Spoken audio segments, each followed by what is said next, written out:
Hello everybody, Frankie Day here for Frankie Day Models. Okay, for this Friday evening for you, I have another video. Right now guys, I'm here, there, everywhere with these builds. I got a lot of stuff coming your way. A lot of stuff I got to finish up on my build before I get new stuff started. And I've been far too busy these things, guys. I've been working on the Monogram B17G. I already got one wing left to, and 4 engine SLs to skin over that much aluminum tape and it's be done, and the rest is downhill painting and be ready for final reveal. On that PS1 flying boat, right over here,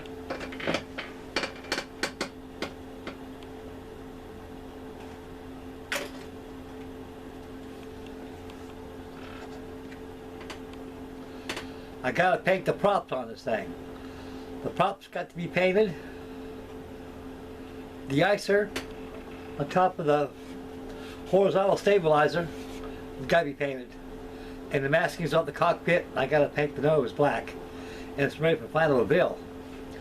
Okay guys, I got something special to show you here.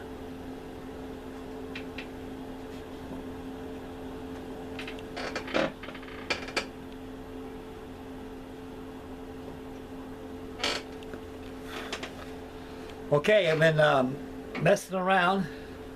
I've been rooting around in my stash for unfinished projects, and I ran across my 1979 kit that I bought back in 1979 of an AMT Matchbox 1/72 scale Flower class Corvette. And this is the original Corvette. The original company that made it, by Lesney. A Matchbox. I think I paid $75 for this kit back in 1979 when it first came out. I was just getting out of the Navy at that time, and I bought me a Scale Modeler magazine. It always comes up with upcoming new models coming in. Then I read a caption of the advertisement there. It said they're going to have Matchbox is going to release their 1/72 scale Flower class Corvette. At the time, the only Corvette model at the time that I know of, and I've seen it, it's very, very, very, very expensive. More expensive than the 1/200 scale Titanic trumpeter just released. That kit runs around $600 to $700. It's called the old John Piper all metal kit of the 1/72 scale Corvette, Flower class Corvette. I think that kit probably ran about $1,500 back in the late 1960s when it came out. And I think it came from England. It was an English produced kit, all metal, kind of like Hubley. A lot of us old timer fellows like myself remember old Hubley. Used to buy Duesenbergs, Lincolns, Ford Phaetons, all metal cars made out of metal. You put screws and everything like this. It's all metal, die-cast models. In a way, that's how the John Piper Corvette was at the time. I never owned one of them, but I'd seen one of them before. I had a buddy of mine that got one of those. I said, geez, I'd love to get one of those. He says, don't, Frank. I says, why? I had to go to the bank and make a go loan just to buy this damn thing. He said, how much that thing set you at? He said, around $1,500. Jesus. My God, you must be rich. He goes, no, just stupid paying that much money, but got to have. I understand where he's coming from. Okay, now this model here is going to be a working model. It's going to be a radio control, and I'll show you as we go through the build. This thing's probably about a good meter long, about 3 feet, a little more than that. 85 centimeters or something like that. And it's a big model, has a lot of parts, has over 1,000 parts. Really heavy plastic. And it does have fit issues here and there. With modern modeling skills, it can be overcome and achieved.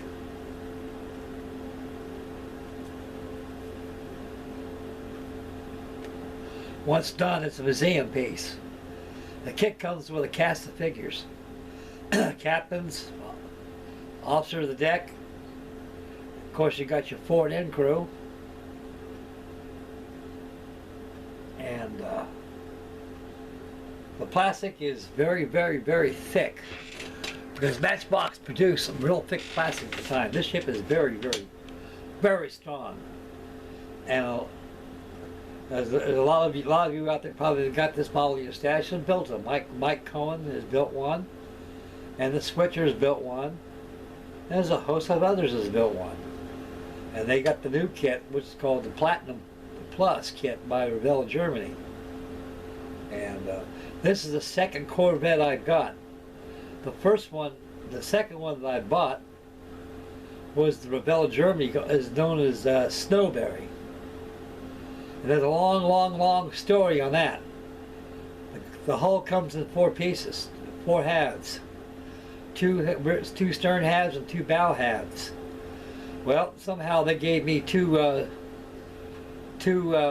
right stern sections, and they gave me the appropriate bow and sections port and aft and port.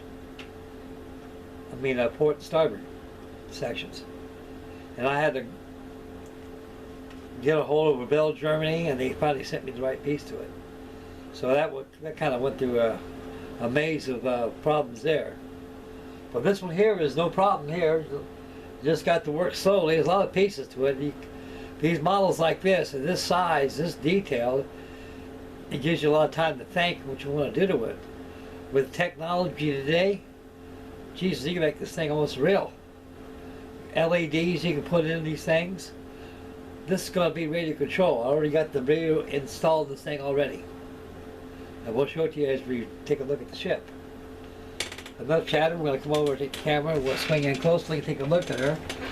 I'll be working on this for a while, guys, and I'll get back on the rest of the stuff. So there's no rush for anything.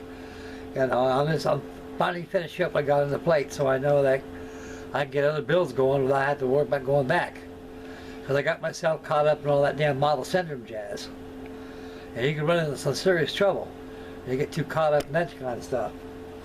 A lot of loss, a lot of breakage of parts and things getting broke, and pretty soon all that money's wasted. Okay, I'm going to come over here and take a look at the this Corvette here. Here's the instruction booklet that comes. It's miles different opposed to the Revell, Germany. This is the one right here that I've got, the Snowberry. I got that down below. It's a static model, not a non-working model. And when I bought this thing, I forgot that I had this. So if I'd known I had this all that time, I never would have bought this. I got so much stuff, guys, I don't know if I'm coming or going. Okay, this is the instruction book that comes out of. The instructions, this book here it's quite different than the Revell, Germany, because it's the way the plans are illustrated. Once you open this kit, you're greeted with 2 booklets. You got the colored plan booklet, and also you got the construction booklet. And a big old large flag sheet. I think the cutouts. And you got to kind of glue them in and everything. I think they're kind of oversized a little bit, so you may want to check out the aftermarket for flags in these things. Okay, we'll move the instruction booklet and put it over here on the kit's box. And this is the valve section right here we're looking at. I got that blue to put on here. It's number 25 Humboldt. I got the decks painted blue, that same color. This is the color. Where am I? Yeah, here I am. Number 25, the acrylics. That's blue. And look at that deck, regular color it is. There's the aft house I've worked on. Pom-pom back there. Got all my ready boxes, got my funnels. I got the funnels got to be painted inside. This is going to be the American version. I've already got the Canadian version already, the Snowberry. This is going to be the USS Saucy, Patrolcraft 65, PC 65. She was under lease by the Royal Navy. It was HMS Hannibus.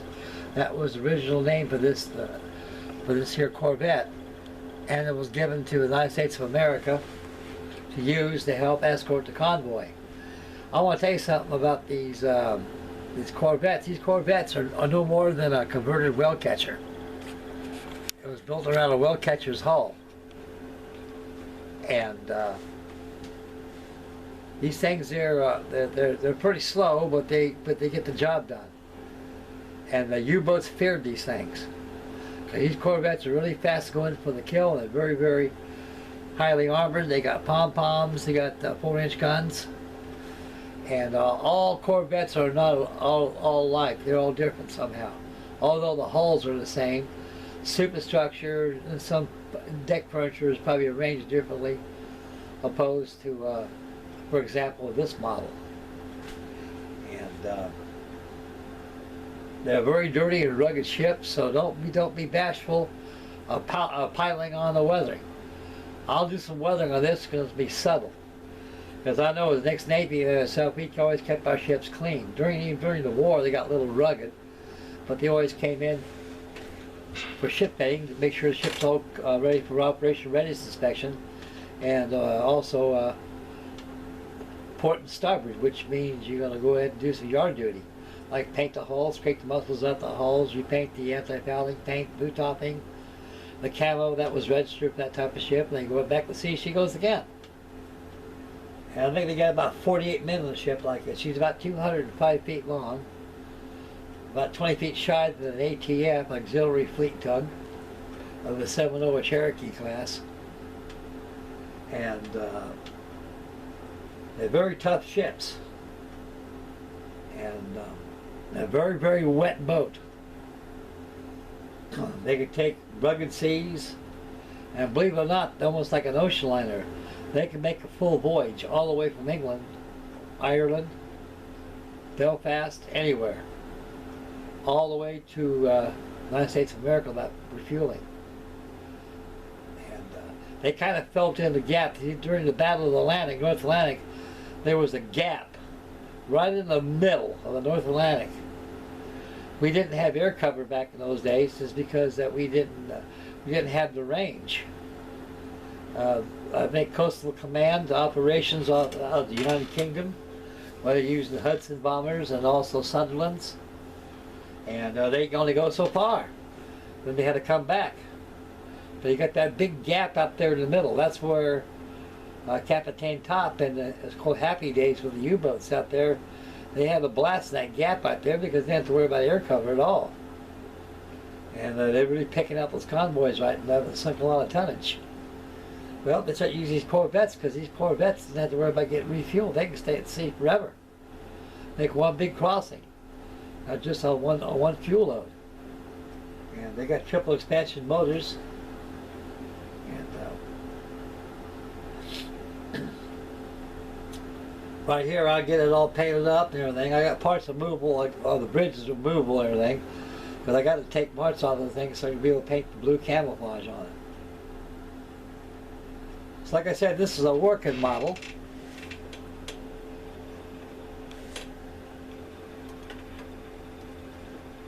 This comes off here. This is a must to come off to get to my batteries and form my ballast. This is removable. I had to put wood supports in here to strengthen this. I got to put plastic coaming inside here, so like I can lift will go in here, it'll lock it, keeps water from getting in here.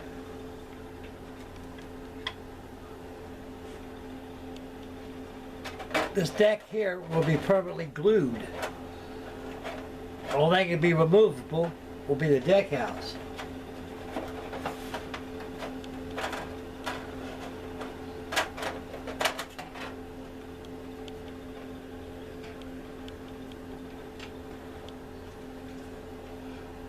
Folks, oh, this is glued permanently on here. Ain't no sense of taking that off. That's on there permanently. And I got my motor installed. I got my servo for my rudder. It's all in there. Because you have to have this here and there to service your model. It's easy accessibility to everything. Rudder works real well.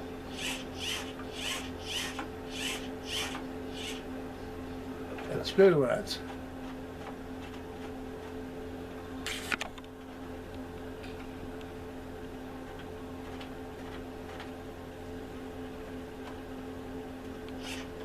Works pretty good.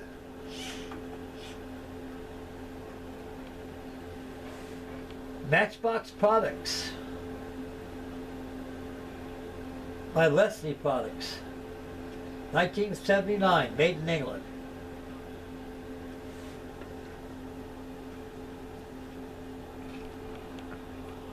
Okay guys, that's video number 1 on the Matchbox Corvette.